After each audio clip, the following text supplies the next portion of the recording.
47% of Gen Z don't have an emergency fund. They'd rather doom spend than save money.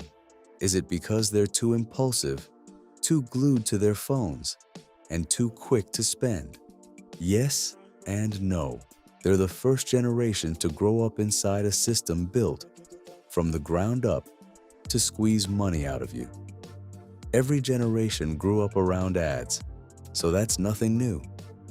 What's new is where the ads are now. Your parents saw a commercial on TV or a billboard on the way to work, and then it was over. Now the ad is subtly woven into what you're watching. It's the video, the person you follow, the post you scroll past before bed, and it never turns off.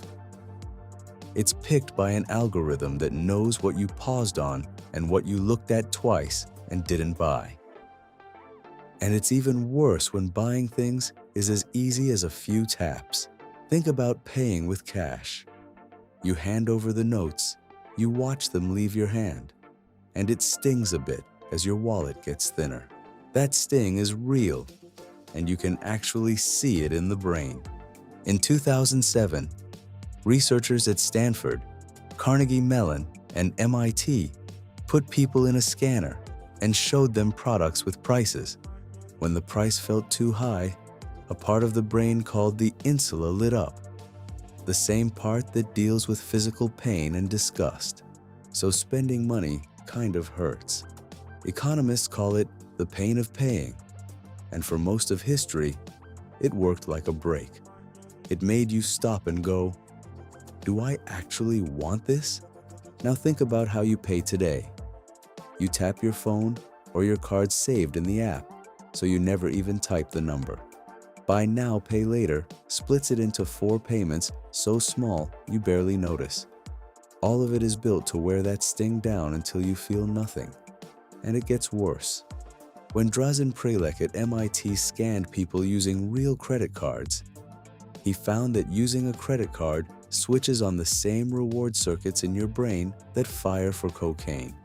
Paying with a card is basically like giving yourself a tiny hit of a drug, so it doesn't just stop hurting, it starts to feel good. But the companies and apps aren't the only thing working on you. A lot of the pressure comes from the people you watch all day. Money used to be private. You kind of knew how your neighbors and workmates lived, and that was the group you compared yourself to. Then social media took that habit of checking where you stand and pointed it at millions of lives at once. All of them cut down to their best few seconds. And a lot of what you're watching is literally someone's job. Influencers make money selling a lifestyle. So the nice flat and the constant trips are the product they're selling you. Watch enough of it, and your idea of normal creeps up, until a perfectly good life starts to feel like you're behind. Psychologists call it social comparison theory. So people buy things less because they need them, and more because of what it says about them. Whether it gets them a bit of respect or makes them feel like they belong. Still, why don't people just save more and plan ahead? Even the ones who see all this clearly can't think past next week. So why is that so hard? It's about what your brain does with the future. In 2004, Samuel McClure and David Laibson put people in a scanner and made them choose between a smaller reward now and a bigger one later. When one of them was available right now, an old emotional part of the brain fired up and pushed hard for it. But when both rewards were weeks away, that part went quiet, and a calmer, more logical part took over, and people happily waited for the bigger one. So you've basically got 2 brains in there, and the emotional one wins the second something is close enough to grab. Now give that brain a shaky future.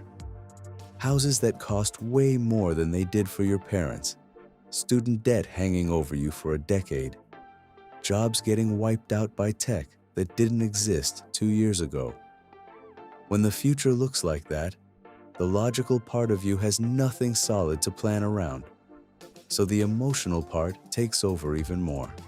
It's easier to doom spend than to save for an uncertain future. And you're probably thinking the fix is obvious. People just need to learn how to manage their finances in times like these. So why doesn't learning more fix it? Because these days, the learning is the entertainment. Social media opened up financial advice that used to sit behind advisors and paywalls, which is genuinely great. But the same algorithm that spread it also picks which version you see. And it doesn't care about the boring, careful, mostly correct answer. It rewards confidence and drama. So what wins is the guy swearing he got rich by 23, and ads dressed up as advice. Sit in that long enough, and you come out overwhelmed, confused, and half convinced that because you watched 40 videos this month, you're getting somewhere. But watching isn't doing. Knowing about compound interest and actually having money grow are two totally different things. And the feed is really good at making them feel like the same thing. So if it's not really about discipline, and it's not really about information either, what actually works? Here's the thing. Nearly all of this works on you whether you want it to or not.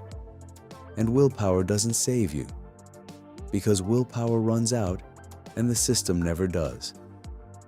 The people who are good with money aren't stronger than you. They just stopped trying to be strong. They set things up in advance so the right thing happens on its own. Some of them move money into savings the day they get paid, before the emotional brain gets a say. Others take the saved card out of the app, so paying takes one annoying extra step, and the sting comes back. None of this is about quitting technology. It's about you deciding how it gets used instead of it deciding for you. Have you ever found yourself doom spending? Let me know in the comments below, and don't forget to like and subscribe while you're there.